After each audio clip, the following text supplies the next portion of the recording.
Hello প্রিয় ছাত্রছাত্রীরা, আশা করব যে তোমরা সবাই খুব ভালো আছো। তো তোমাদের সবাইকে নতুন বছরের শুভেচ্ছা। তো যাই হোক, আমাদের পড়া যেখানে চলছিল, তো আমরা meaning of growth and development শুরু করেছি, যেটা হচ্ছে কি গ্রুপ সি এর ইউনিট 2 এর সাব ইউনিট এ। তো সেখানে আমরা principles of growth and development আলোচনা শেষ করেছি।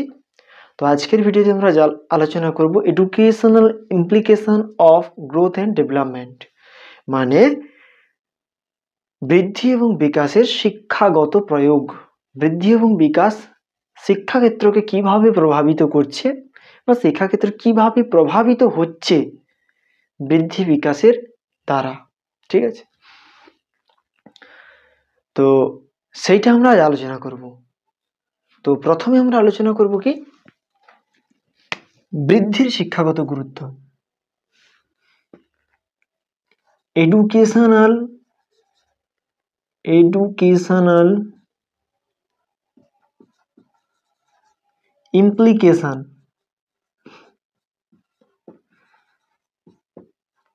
implication of growth, GROWTH, growth। আচ্ছা,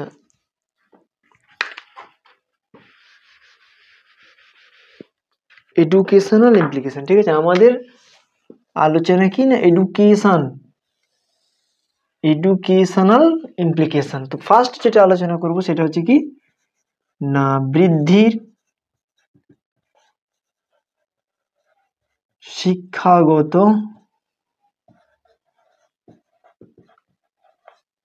গুরুত্ব বা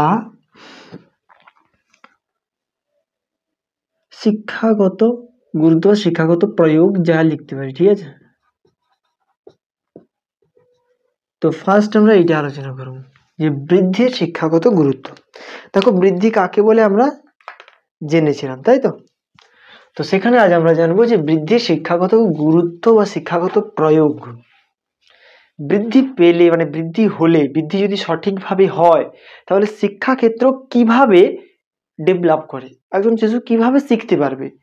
একটা শিশু সে ছোট থেকে বড় হয় ধীরে ধীরে, এবং কি সে যখন একেবারে ছোট থাকে সেখান থেকে শুরু করে তার একেবারে সে যখন ধীরে ধীরে বড় হচ্ছে, সেই অনুযায়ী তাকে কিভাবে শিক্ষা দেওয়া হচ্ছে বা শিক্ষা দেওয়ার যে একটা উপযুক্ততা, শিক্ষা দেওয়ার জন্য সে তার দেহ, তার মন, তার অঙ্গ প্রত্যঙ্গগুলো কিভাবে প্রস্তুতি নিচ্ছে, শিক্ষাক্ষেত্রে তার কি প্রভাব রয়েছে, সেগুলো আমরা জানবো।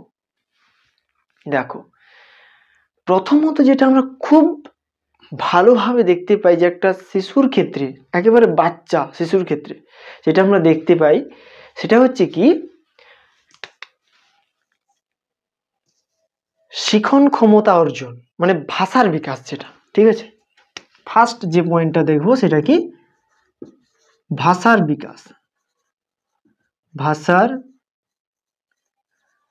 বিকাশ। দেখবে যে ছোট শিশুরা, যারা একদম ছোট শিশু, সদ্যজাত শিশু, তারা কিন্তু কথা বলতে পারে না।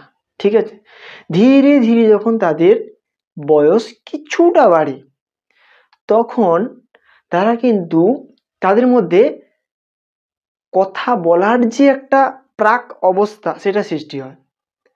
তারা ব্যয় ব্যয় বলতে থাকে বা তারা কুইকিং করতে থাকে, যেটা ব্যাবলিং। যদি ব্যয় ব্যয় বলে তাহলে সেটাকে ব্যাবলিং বলা হয়। তো সেগুলো আমরা জানবো। তো সেখানে বলছি কি যখন ছোট্ট অবস্থায় শিশু থাকে তখন কিন্তু সে কথা বলতে পারে না। ধীরে ধীরে তার জিভের যখন আড়ষ্টতা ভাঙে, তার জিভ যখন কথা বলার জন্য সক্রিয় হয়, তার জিভের পেশিগুলো যখন সক্রিয় হয়, তখন ধীরে ধীরে সে ভাষা শিখতে শুরু করে। দেখো, তার জিভের কি হয়, আকৃতি বৃদ্ধি পায়। জিভের মধ্যে যে বিশেষ অর্গানগুলো রয়েছে সেগুলোও বৃদ্ধি পায়, অর্থাৎ কি জিভের যে পুরো পেশিটা তার পরিবর্তন ঘটছে, ফলে শিশু কথা বলার যে ক্ষমতা সেটা অর্জন করতে পারছে। তাহলে এটা কিন্তু কিসের জন্য হচ্ছে, বৃদ্ধির জন্য। জীবটা ছোট ছিল, সেটা বড় হয়েছে, ফলে তার কার্যকারিতাও বৃদ্ধি পেয়েছে, তাই তো? তাহলে বলা হচ্ছে কি ভাষার বিকাশে কিন্তু বৃদ্ধি সহায়তা করছে। ঠিক আছে, তো ভাষার বিকাশ ফার্স্ট। তারপরে কি না জ্ঞানেন্দ্রিয় ও কর্মেন্দ্রিয় এর সমন্বয়, জ্ঞানেন্দ্রিয় এবং কর্মেন্দ্রিয়গুলোর সমন্বয় ঘটে। ঠিক আছে, সেটা কিভাবে? দেখো আমাদের পঞ্চ জ্ঞানেন্দ্রিয় রয়েছে, সেগুলো কি কি না চক্ষু, কর্ণ, নাসিকা, জিহ্বা এবং ত্বক। তাই তো, চোখ, কান, নাক, চক্ষু, কর্ণ, নাসিকা, জিহ্বা অর্থাৎ জিভ এবং ত্বক চামড়া, যেটাকে স্কিন বলা হয়। তাহলে এই পাঁচটা কি জ্ঞানেন্দ্রিয়। তার সঙ্গে সঙ্গে থাকছে কি কর্মেন্দ্রিয়। কর্মেন্দ্রিয় মানে কি কাজ করে যে সমস্ত ইন্দ্রিয়গুলো, সেগুলো পাঁচটা। কি কি পঞ্চ কর্মেন্দ্রিয়, সেগুলো কি কি বাক, বাক মানে কি স্পিচ, কথা যে বলি মানে মুখ, তাই তো। নেক্সট দেখো, তাহলে বাক। পানি, পানি মানে কি হাত, পয় আকার মূর্ধন্য হ্রস্বইকার, পানি, পানি অর্থাৎ কি হাত। পদ, পদ, পদ মানে কি পা, তাহলে কি কি হলো মুখ, তারপর হাত, পা, তারপরে কি পায়ু। পায়ু মানে হচ্ছে আমরা যে সমস্ত অঙ্গগুলোর মাধ্যমে আমাদের শরীরের বর্জ্য পদার্থগুলো ত্যাগ করি, সেগুলোকে বলা হচ্ছে কি পায়ু। আর কি উপস্থ, উপস্থ মানে জননেন্দ্রিয়, জননেন্দ্রিয়, জননেন্দ্রিয়। তাহলে এই পাঁচটা, তাহলে এই পাঁচটি অঙ্গকে বলা হচ্ছে কি কর্মেন্দ্রিয়। তাহলে দেখো এখানে কি বলছে জ্ঞানেন্দ্রিয় এবং কর্মেন্দ্রিয়ের মধ্যে সমন্বয়। তাহলে দেখো পঞ্চ ইন্দ্রিয়ের মাধ্যমে আমরা যদি সঠিকভাবে বস্তুগুলো সম্পর্কে জানতে পারি বা বুঝতে পারি, তাহলে আমরা সঠিকভাবে কর্মেন্দ্রিয়গুলোকে ব্যবহার করতে পারবো। কি রকম? আমরা যদি সংবেদনের মাধ্যমে, মানে জ্ঞানেন্দ্রিয়ের মাধ্যমে তো আমরা সংবেদন করি। যখন আমরা সেন্সেশন নিয়ে আলোচনা করেছিলাম তখন কিন্তু জেনেছি যে সংবেদন বিষয়টা কি, বা সেখানে পঞ্চেন্দ্রিয় কিভাবে সাহায্য করছে, পঞ্চ জ্ঞানেন্দ্রিয়। তাহলে আমরা জ্ঞানেন্দ্রিয়ের সাহায্যে, মনে করো জ্ঞানেন্দ্রিয় যখন যেমন আমাদের কি চক্ষু, তাই তো। তাহলে আমি যদি চোখ দিয়ে কোনো একটা বস্তুকে সঠিকভাবে দেখতে পারি, তাহলে আমরা মুখ দিয়ে মানে আমাদের কর্মেন্দ্রিয় দিয়ে সঠিকভাবে তার সম্পর্কে ব্যাখ্যা দিতে পারবো, তাই তো। আমরা যদি চোখ দিয়ে একটা মানুষকে, বয়স্ক মানুষকে দেখি, চোখ দিয়ে দেখলাম মানে আমাদের জ্ঞানেন্দ্রিয় দিয়ে দেখলাম, এবারে কর্মেন্দ্রিয়ের মাধ্যমে বললাম যে উনি হলেন বয়স্ক মহিলা। তাহলে দেখো চোখ এবং মুখ, জ্ঞানেন্দ্রিয় এবং কর্মেন্দ্রিয় দেখো একসঙ্গে কোনো একটা কাজ সম্পন্ন করলো। তাহলে এই জন্য বলা হচ্ছে যে বৃদ্ধি আমাদের কি করে জ্ঞানেন্দ্রিয় এবং কর্মেন্দ্রিয়ের মধ্যে সমন্বয় ঘটায়। যখন শিশু ধীরে ধীরে বড় হয় তখন তার জ্ঞানেন্দ্রিয়গুলি আরো বেশি সক্রিয় হয়, আরো বেশি সক্রিয় হয়। তার ফলে কি হয়, জ্ঞানেন্দ্রিয় যখনই সক্রিয় হবে, মানে জ্ঞানেন্দ্রিয় যখন পরিবেশ থেকে বিভিন্ন তথ্যগুলোকে গ্রহণ করতে পারবে, তখনই কর্মেন্দ্রিয়গুলো সক্রিয়তার সঙ্গে সেগুলির প্রকাশ করতে পারবে। ঠিক আছে, এই জন্য বলা হচ্ছে যে জ্ঞানেন্দ্রিয় এবং কর্মেন্দ্রিয়ের মধ্যে সমন্বয় ঘটায় কে বৃদ্ধি। নেক্সট দেখো 3 নম্বরে যেটা, তাহলে ভাষার বিকাশে সাহায্য করছে, জ্ঞানেন্দ্রিয় এবং কর্মেন্দ্রিয়ের মধ্যে সমন্বয় ঘটাতে সাহায্য করছে। আর কি না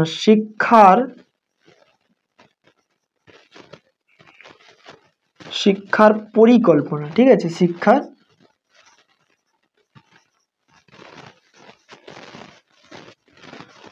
পরিকল্পনা গ্রহণ, শিক্ষার পরিকল্পনা গ্রহণ। শিক্ষার পরিকল্পনা গ্রহণ কি, আমরা যখন একটা সদ্যজাত শিশু জন্মগ্রহণ করে তার কি 2-3 দিন পর থেকেই তারা কি লিখতে শুরু করে? কখনোই নয়। কারণ আমরা জানি যে ওই বয়সে তার হাতগুলো এতটা বড় বা তার আঙুলগুলো এতটাই পরিপুষ্ট হয়নি বা তার আঙুলগুলো এতটা সক্রিয় হয়নি যে সে লিখতে পারবে। কিন্তু একটা নির্দিষ্ট বয়স হয়ে যাওয়ার পর তার হাত পা গুলো একটা নির্দিষ্ট আকার ধারণ করার পরে কিন্তু আমাদের ধারণা হয় যে এবার তাহলে শিশু লিখতে পারবে বা পড়তে পারবে, তাহলে এবার তাকে ওই বিষয়গুলোর সঙ্গে যুক্ত করা হবে। তাহলে তখনই আমরা তার জন্য শিক্ষা পরিকল্পনা গ্রহণ করছি। তখন আমরা তাকে প্রাক প্রাথমিক বিদ্যালয়ে ভর্তি করছি, সেখান থেকে প্রাথমিক বিদ্যালয়, সেখান থেকে মাধ্যমিক, তারপর উচ্চ মাধ্যমিক, এইভাবে আমরা তাকে নিয়ে যাচ্ছি। তাহলে দেখো এখানে বৃদ্ধি কাজ করছে। ফার্স্ট যখন জন্মগ্রহণ করলো তখন কিন্তু আমরা শিখতে দিই, মানে পড়তে লিখতে দিই না, কিন্তু তাদের যখন একটা বাড় আসি, তারা যখন একটা নির্দিষ্ট বয়স পর্যন্ত বেড়ে ওঠে, যখন তাদের বয়স হয়ে যায় প্রায় 2 বছর, ঠিক আছে, 2 বছর অথবা তারও কম থেকে, মানে আমরা জাস্ট তার সঙ্গে কথা বলার মাধ্যমে তাকে কিছু শেখানোর চেষ্টা করি, তখন সে খুব একটা লিখতে পারে না। তারপর ধীরে ধীরে 1.5 বছর, 2 বছর, 2.5 বছর থেকে আমরা 2.5 বছর বা 3 বছর বয়স থেকে আমরা কি করি, প্রাক প্রাথমিক বিদ্যালয়ে ভর্তি করাই। সেখান থেকে সে ধীরে ধীরে শিখতে, মানে লেখা পড়া এগুলো সে শিখতে পারে। তাহলে তার জন্য যেই পরিকল্পনা, এটা তার কিসের উপর নির্ভর করছে, বৃদ্ধির উপর নির্ভর করে, ঠিক আছে। আচ্ছা, তাহলে শিক্ষার পরিকল্পনা গ্রহণে কিন্তু সাহায্য করছে কে, বৃদ্ধি।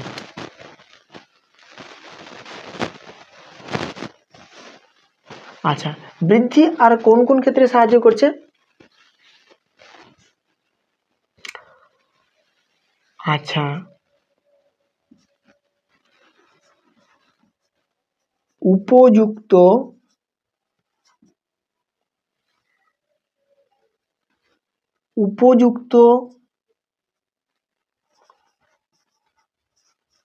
শরীর চর্চা,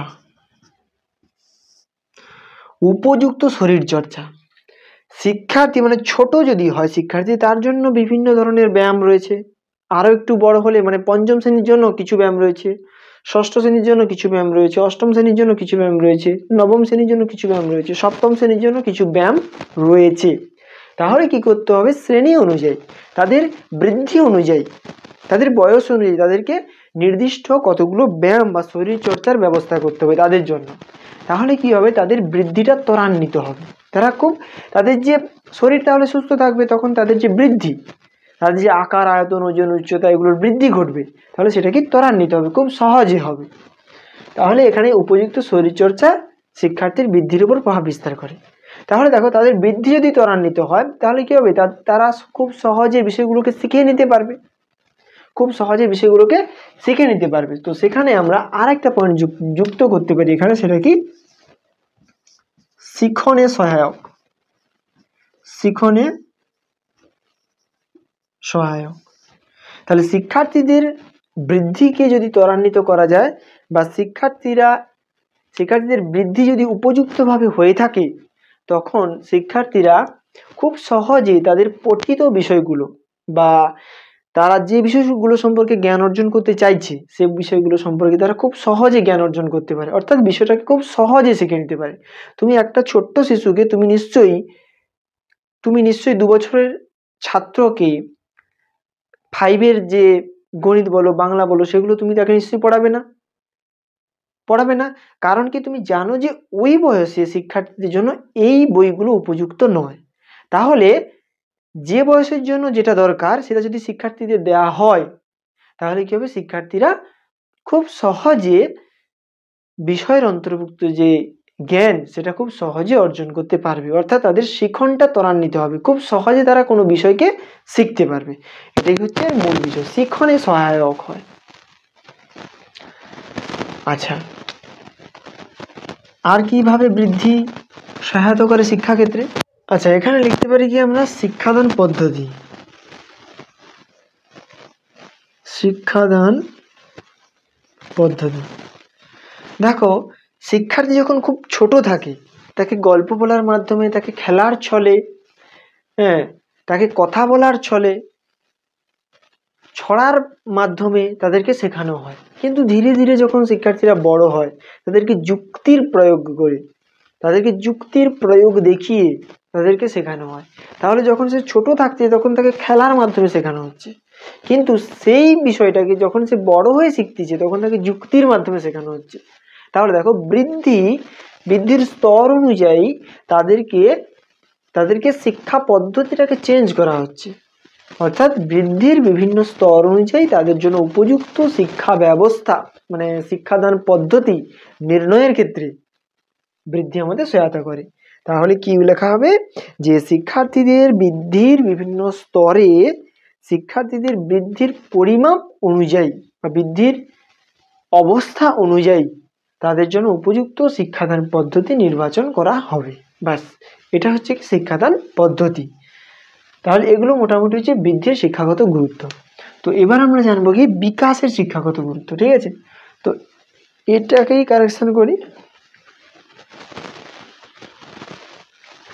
বিকাশের শিক্ষাগত গুরুত্ব।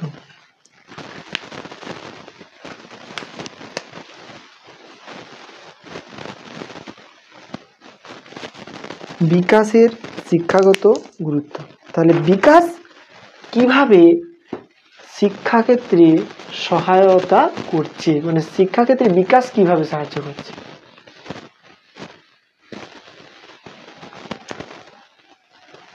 আচ্ছা, সেখানে আমরা ফার্স্ট দেখব কি বিকাশ কিভাবে সহায়তা করছে। প্রথমত দেখো,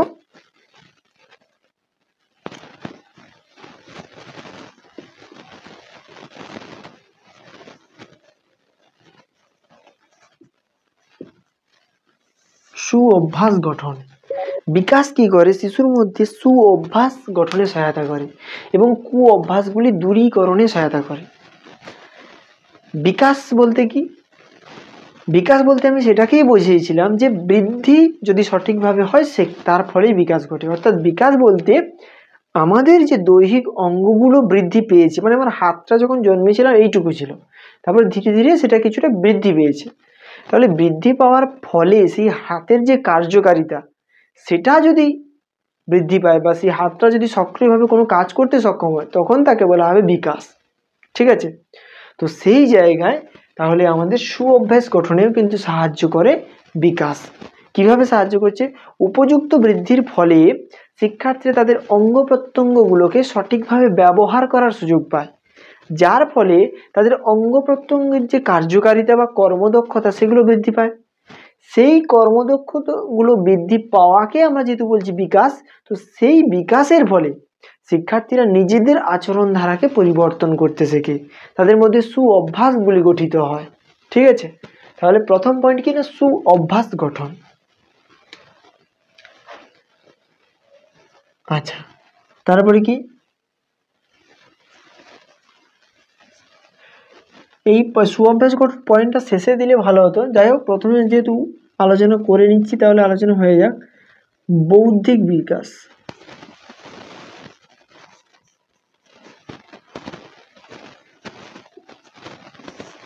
বিকাশের একটা ভাগ রয়েছে বৌদ্ধিক বিকাশ। আমরা জেনেছি যে বৃদ্ধির ফলে বিকাশ ঘটে।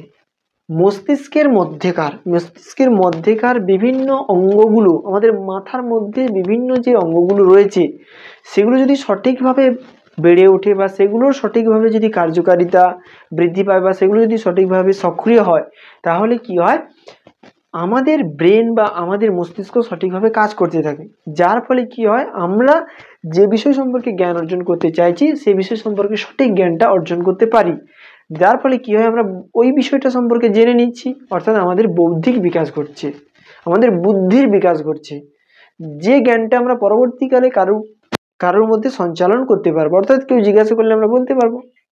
তাহলে এই যে বলতে পারছি, এই যে বলতে পারা, আমি পরীক্ষার আগে বিষয়গুলোকে পড়ে নিয়ে আমি মস্তিষ্কে সংরক্ষণ করে রাখলাম, পরীক্ষার হলে গিয়ে উত্তরের যে উত্তরপত্রে সেগুলো লিখলাম। তাহলে লিখলাম কেন না, আমার বৌদ্ধিক বিকাশটা হয়েছে, আমি স্মরণ করে রাখতে পারছি। এই যে স্মরণ করে রাখা এবং সেটাকে প্রয়োজন মতো ব্যবহার করা, এটাই হচ্ছে বুদ্ধি। মানে এটা যদি আমি সঠিকভাবে করি তাহলে বলা হবে যে আমার বুদ্ধির বিকাশ হয়েছে। ঠিক আছে, তাহলে বুদ্ধির বিকাশ কি করছে, শিক্ষাক্ষেত্রে সহায়তা করছে, শিক্ষার্থীকে সঠিকভাবে এগিয়ে নিয়ে যেতে বা শিক্ষার্থীকে কোনো বিষয়বস্তু মনে রাখতে এবং সেগুলোকে যথাযথভাবে যথাযথ স্থানে যথাযথ উপায়ে প্রকাশ করতে সহায়তা করছে, বৌদ্ধিক বিকাশ। আচ্ছা, তৃতীয়ত দেখো সামাজিক বিকাশ। সামাজিক বিকাশটা কি, সামাজিক বিকাশ বলতে শিক্ষার্থী যখন তার পরিবারের সদস্য এবং পরিবার বহির্ভূত পাড়া প্রতিবেশী যারা রয়েছে বা তার আত্মীয় স্বজন যারা রয়েছে তাদের সঙ্গে যখন ক্রিয়া প্রতিক্রিয়া করছে, তাদের সঙ্গে যখন কথাবার্তা বলছে, তাদের সঙ্গে যখন বিভিন্ন আচার আচরণ করছে, তার ফলে কি হচ্ছে, শিক্ষার্থীরা তাদের যে সংস্কৃতি বা তাদের যে অভ্যাস, তাদের যে আচার আচরণ, সেগুলো সম্পর্কে শিক্ষার্থীরা জ্ঞান আয়ত্ত করছে। ঠিক আছে, যখন পরিবারের শিশুরা দেখা যায়, ছোট ছোট বাচ্চা শিশু, তারা কি করে, পরিবারের যারা বড় হয় তাদের কথাবার্তাগুলোকে নকল করে। তারা হচ্ছে তাদের কথা, মানে তাদের বড়দেরকে, মানে হয়তো কখনো কখনো দেখা যায় যে তারা তাদের বড়দেরকে নাম ধরে ডাকে, অথবা বড়রা যে কথাগুলো বলে সেগুলোকেই তারা বলতে থাকে। তো এইভাবে কি করে, তারা অন্যের যে আচার আচরণগুলো, অন্যের যে কথাবার্তাগুলো, সেগুলো তারা আয়ত্ত করে। এইভাবে তারা যখন পরিবেশের সঙ্গে মিশবে, তারা যখন সমাজের বিভিন্ন ব্যক্তিদের সঙ্গে আলাপ আলোচনা করবে, বিভিন্ন শিশুদের সঙ্গে মেলামেশা করবে, খেলাধুলা করবে, তখন কি হবে, সে সমাজের বিভিন্ন রীতিনীতি, প্রথা, সমাজের যে বিভিন্ন আচার আচরণ, সেগুলো সে শিখতে থাকবে। তার ফলে কি হবে, সে সমাজটাকে ভালোভাবে জানবে। আর সমাজটাকে যদি আমি সঠিকভাবে জানতে পারি, তাহলেই বলা হবে যে আমার মধ্যে সামাজিক বিকাশ হয়েছে। ঠিক আছে, তাহলে এটাই হচ্ছে সামাজিক বিকাশ। যদি আমি সঠিকভাবে সামাজিক বিকাশ আমার মধ্যে হয়, তাহলে আমি সঠিকভাবে সমাজের সঙ্গে মিশতে পারবো, আমি সমাজে সবার সঙ্গে মিলেমিশে চলতে পারবো, আমি সঠিকভাবে জীবনযাপন করতে পারবো। সামাজিক বিকাশ আমাদের সাহায্য করছে। আচ্ছা, তারপরে কি আছে, তাহলে সামাজিক বিকাশের পরে কিন্তু আমরা সুঅভ্যাসটা দিতে পারি। যদি যদি সঠিকভাবে আমাদের মধ্যে সামাজিক বিকাশ হয়ে থাকে, তাহলে আমাদের মধ্যে সুঅভ্যাস গঠন হবেই। আচ্ছা, এবার কি প্রাক্ষবিক বিকাশ। প্রাক্ষবিক বিকাশ, প্রাক্ষবিক বিকাশটা কি? প্রক্ষোভ বলতে রাগ, ভয়, আনন্দ, প্রেম, ভালোবাসা, তাহলে এগুলো হচ্ছে কি প্রক্ষোভ। এর মধ্যে কিছু প্রক্ষোভ আছে যেগুলো হচ্ছে থাকা ভালো, আবার কিছু কিছু প্রক্ষোভ আছে যেগুলো থাকা উচিত নয়, যেগুলো হচ্ছে উচিত নয় না, সেগুলো নিয়ন্ত্রিত অবস্থায় থাকা ভালো। ঠিক আছে, যেমন ধরো কিছু কিছু হিতকর প্রক্ষোভ, মানে ভালো প্রক্ষোভ, যেমন হচ্ছে কি ভালোবাসা। ঠিক আছে, মানে সন্তানদের যেমন তার মা ভালোবাসে, বা তার ধরো ভাই বোন ধরো একে অপরকে ভালোবাসে, তাহলে কি তাদের মধ্যে একটা মমত্ববোধ, এই যে মমত্ববোধ, এটাও একটা প্রক্ষোভ। তাহলে ভালোবাসা, মমত্ববোধ, স্নেহ, ঠিক আছে, তারপরে তোমার সহযোগিতার মনোভাব, তাহলে এগুলো কিন্তু সুপ্রক্ষোভ, এগুলো থাকা উচিত। এবারে কিছু কিছু ক্ষতিকর প্রক্ষোভ রয়েছে, যেমন হচ্ছে হিংসা, ঈর্ষা, দুশ্চিন্তা, ঠিক আছে, ঘৃণা, ভয়, রাগ, মানে যেটাকে আমরা বলছি ক্রোধ, এগুলো কি ক্ষতিকর প্রক্ষোভ। তবে এগুলো কিন্তু সম্পূর্ণ নিশ্চিহ্ন হয়ে যাওয়া ভালো নয়, এগুলো থাকা ভালো, নিয়ন্ত্রিত অবস্থায় থাকাটা ভালো। ঠিক আছে, আমরা যদি হঠাৎ হঠাৎ কোনো বিষয় নিয়ে রেগে যাই, খুব সামান্য বিষয় নিয়ে আমরা যদি রেগে যাই, তাহলে কিন্তু সেক্ষেত্রে আমরা নিজেকে স্থির রাখতে পারি না, আমরা ভুলবশত কিছু অন্যায় কাজ করে ফেলতেও পারি। তাহলে সেই রাগকে যদি আমি কন্ট্রোলে রাখি, নিজের কন্ট্রোলে, তাহলে কি হবে, নিজেকে সঠিকভাবে পরিচালিত করতে পারবো। তো সেটাই বলছে যে প্রাক্ষবিক বিকাশ আমাদের কি করে না, আমাদের বিভিন্ন ক্ষতিকর প্রক্ষোভগুলোকে নিয়ন্ত্রিত রাখতে সহায়তা করে। তোমাকে তখনই বলা হবে যে তুমি একজন প্রাক্ষবিক বিকাশের অধিকারী হয়েছো, তখনই যখন তুমি তোমার সমস্ত প্রক্ষোভগুলোকে নিয়ন্ত্রণ করতে পারছো। ঠিক আছে, তুমি হঠাৎ রেগে যাচ্ছ না, তুমি কাউকে ঘৃণা করছো না, তুমি উদার মানসিকতা, তোমার মধ্যে স্নেহ মমতা বোধ আছে। ঠিক আছে, তুমি দুশ্চিন্তা অকারণে করো না। তাহলে এই বিষয়গুলো যখন তোমার মধ্যে দেখা যাবে, তখন বোঝা যাবে যে তোমার মধ্যে প্রাক্ষবিক বিকাশ হয়েছে। আর প্রাক্ষবিক বিকাশ যদি সঠিকভাবে হয়, তাহলে আমরা কিন্তু নিজেদের বন্ধু বান্ধব, পাড়া প্রতিবেশী যারা রয়েছে, তাদের সঙ্গে সঠিক আচার আচরণটা করতে পারবো। ঠিক আছে, হঠাৎ কারোর উপরে রেগে গিয়ে তার উপরে মারধর বা সেখান থেকে অন্য কোনো বিশৃঙ্খল পরিস্থিতির সৃষ্টি হবে না, যদি প্রাক্ষবিক বিকাশ ঘটে থাকে সঠিকভাবে। আচ্ছা, এরপর কি আসছে, তাহলে প্রাক্ষবিক বিকাশ হয়ে গেল। এরপরে কি নৈতিক বিকাশ।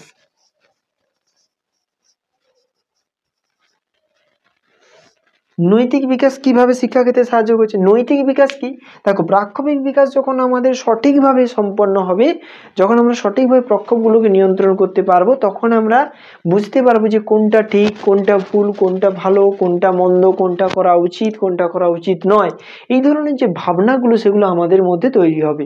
আর এই ভাবনাগুলো তৈরি হওয়াই হচ্ছে নৈতিকতা বোধ। তবে যখন আমাদের মধ্যে এই নৈতিকতা বোধ আসবে, তখনই আমার মধ্যে হয়ে যাবে কি নৈতিক বিকাশ। আর এই নৈতিক বিকাশ যখন আমাদের মধ্যে হবে, তখন আমরা শিক্ষাক্ষেত্রে তার প্রয়োগ ঘটাবো। কিভাবে না, শিক্ষক মশাই যখন আমাদের কোনো একটা পড়া দিবেন, তো সেটা আমাদের পড়ে নেওয়া উচিত। আর এই ভাবনাটা তৈরি হবে আমাদের নৈতিক বিকাশ থেকে, তখন আমরা সেই বিষয়গুলোকে পড়ে যাব বিদ্যালয়ে। বা আমরা কোনো অসৎ উপায় অবলম্বন করবো না পরীক্ষার হলে। ঠিক আছে, এগুলো হচ্ছে নীতি নৈতিকতা বা শিক্ষকদের সঙ্গে কিরকম আচরণ করা উচিত, কোন আচরণ করা উচিত, কোন আচরণ করা উচিত নয়, এগুলো আমরা কিন্তু নৈতিক বিকাশ থেকে পেয়ে যাই। ঠিক আছে, তাহলে নৈতিক বিকাশ এইভাবে কিন্তু শিক্ষাক্ষেত্রে সহায়তা করছে, নৈতিক বিকাশ। ঠিক আছে, আচ্ছা, তাহলে সুঅভ্যাস গঠন হলো দৈহিক বিকাশ, মানসিক বিকাশ, তারপরে প্রাক্ষবিক বিকাশ, নৈতিক বিকাশ, আরো অনেক রয়েছে, মূল্যবোধের বিকাশ রয়েছে, আমাদের ভ্রাতৃত্ববোধের বিকাশ রয়েছে। তো সেই সমস্ত বিকাশগুলো কিন্তু শিক্ষাক্ষেত্রে বিভিন্নভাবে সহায়তা করছে। মূল্যবোধের বিকাশটা কি? মূল্যবোধের বিকাশ হচ্ছে কোনো জিনিসকে মর্যাদা দেওয়া। মনে করো তুমি পরীক্ষায় প্রথম হওয়ার ইচ্ছে ছিল, কিন্তু তুমি দ্বিতীয় হয়েছো, সেজন্য তোমাকে একটা বই দেওয়া হয়েছে, কিন্তু যে প্রথম হয়েছে তাকে বইয়ের সঙ্গে কিছু অন্য কিছু ধরো দেওয়া হয়েছে, কিছু পুরস্কার হিসেবে ট্রফি হোক বা কোনো ডিকশনারি হোক ইত্যাদি দেওয়া হয়েছে। তো সেই জায়গায় তোমাকে হয়তো শুধু বইটা দেওয়া আছে, তার মানে তুমি ওখানে কি করে, তুমি ওই বইটাকে মর্যাদা না দিয়ে হয়তো ছুঁড়ে ফেলে দিলে, হয়তো বাড়ি নিয়ে গিয়ে কোথায় রাখলে ঠিক নেই। তাহলে এই যে তুমি অমর্যাদা করছো কোনো একটা বিষয়, তাহলে যখন তোমার মধ্যে মূল্যবোধের বিকাশ আসবে, তখন কিন্তু তুমি ওটা করবে না। তাহলে কোনো একটা বিষয়কে উপযুক্ত মর্যাদা দিতে শিখবে, তাহলে সেটা হচ্ছে মূল্যবোধের বিকাশ। তুমি যখন কোনো কিছুকে মর্যাদা দিতে শিখবে, তখন তো সেটা তোমার শিক্ষাক্ষেত্রে অবশ্যই প্রভাব বিস্তার করবে। তোমার যে পড়ার বিষয়, তুমি সেগুলোকে মনোযোগ সহকারে পড়বে, মর্যাদা দিয়ে পড়বে, প্রত্যেকটা বিষয় সম্পর্কে অভিজ্ঞতা অর্জন করবে। তো সেই বিষয়গুলো হচ্ছে মূল্যবোধের বিকাশের মধ্যে পড়ছে। ঠিক আছে, আচ্ছা, সমস্যা সমাধানের ক্ষমতার বিকাশ, এটা কিন্তু একটা গুরুত্বপূর্ণ পয়েন্ট। সমস্যা সমাধানের ক্ষমতার বিকাশ। সমস্যা সমাধানের ক্ষমতার বিকাশ, সমস্যা সমাধানটা কি? আমরা যখন সঠিকভাবে কোনো বিষয় সম্পর্কে শিখতে পারবো বা জানতে পারবো, তখন আমরা ওই বিষয় সম্পর্কে কোনো প্রশ্ন যদি আমাদের জিজ্ঞাসা করা হয়, বা ওই বিষয় সম্পর্কে আমাদের কোনো সমাধান দেওয়া মানে সমস্যা দেওয়া হয়, আমরা খুব সহজে সমাধান করতে পারবো।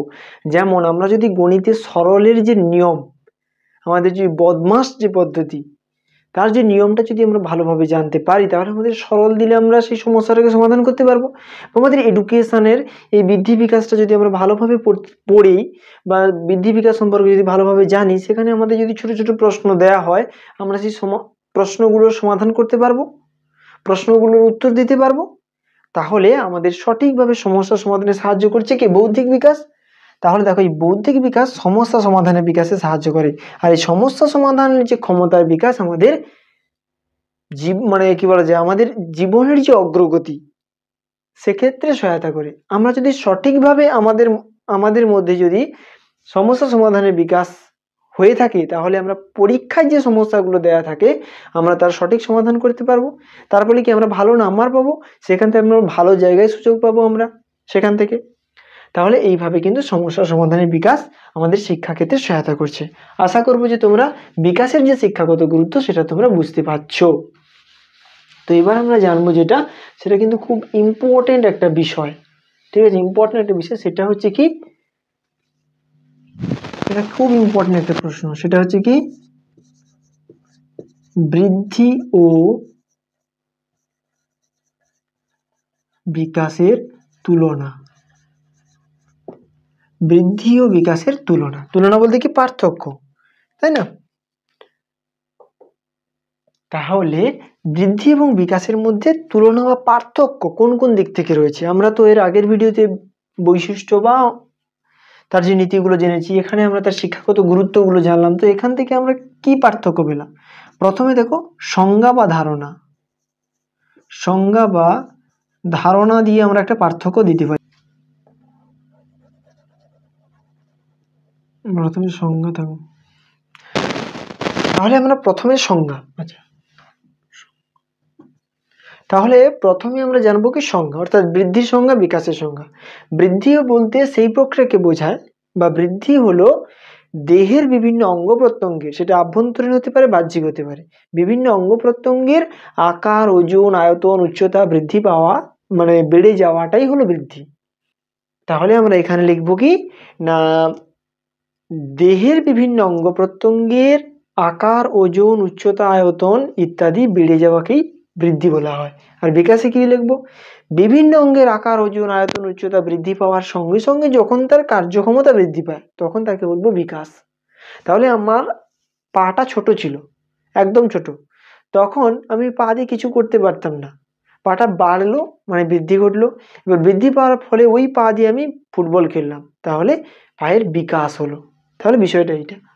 তাহলে সংজ্ঞা। দ্বিতীয়ত কি, ধারণা। ধারণা কি না, বৃদ্ধির ধারণা কেবলমাত্র দৈহিক স্তরেই সীমাবদ্ধ। দেহের বিভিন্ন অঙ্গ প্রত্যঙ্গ দৈহিক ব্যাপার, কিন্তু বিকাশের মধ্যে শুধুমাত্র দৈহিক নয়, তার সঙ্গে সঙ্গে দৈহিক, মানসিক, সামাজিক, আধ্যাত্মিক, নৈতিক ইত্যাদি সকল দিকের বিকাশকে বোঝায়। তাহলে এটা গেল দ্বিতীয়ত। তৃতীয়ত হচ্ছে কি সময়কাল।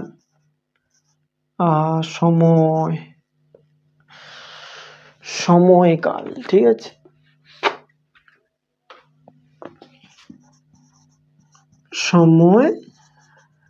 সময়কাল মানে কি ব্যাপ্তি, কতক্ষণ ঘটে। বৃদ্ধি একটা নির্দিষ্ট বয়স পর্যন্ত ঘটে, সেটা হতে পারে 25-এর কিছুটা আগে পর্যন্ত আমাদের বৃদ্ধি হয়, ঠিক আছে, তারপরে আর বৃদ্ধি ঘটে না। কিন্তু বিকাশ একেবারে মাতৃ গর্ভে ভ্রূণ অবস্থা থেকে শুরু করে একেবারে মৃত্যুর আগে পর্যন্ত আমাদের বিকাশ ঘটে। তাহলে বৃদ্ধি ঘটে একটা নির্দিষ্ট বয়স পর্যন্ত, সেখানে বিকাশ ঘটে আমৃত্যু পর্যন্ত, একেবারে মাতৃ গর্ভ থেকে বা মাতৃভ্রূণ অবস্থা থেকে শুরু করে আমৃত্যু পর্যন্ত।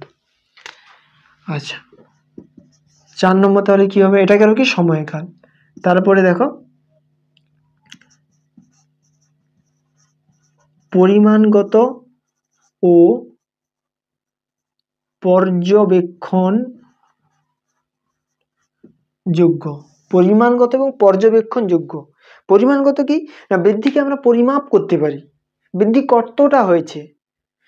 আমার চোখগুলো যখন জন্মগ্রহণ করেছিল খুব ছোট ছিল, এখন সেটা একটু বড় হয়েছে, কতটা বড় হচ্ছে সেটা আমরা মেপে দেখতে পারি। আমার হাতটা ছোট ছিল জন্মের সময়, বা একটা ছোট্ট ছেলে যখন তার বয়স ছিল 8, এখন তার বয়স যদি 25, সেখানে তার যখন 8 বছর বয়স ছিল তখন হাতটা খুব ছোট ছিল, এখন তার হাতটা বড় হয়েছে, সেটা আমরা স্কেল দিয়ে মাপতে পারি।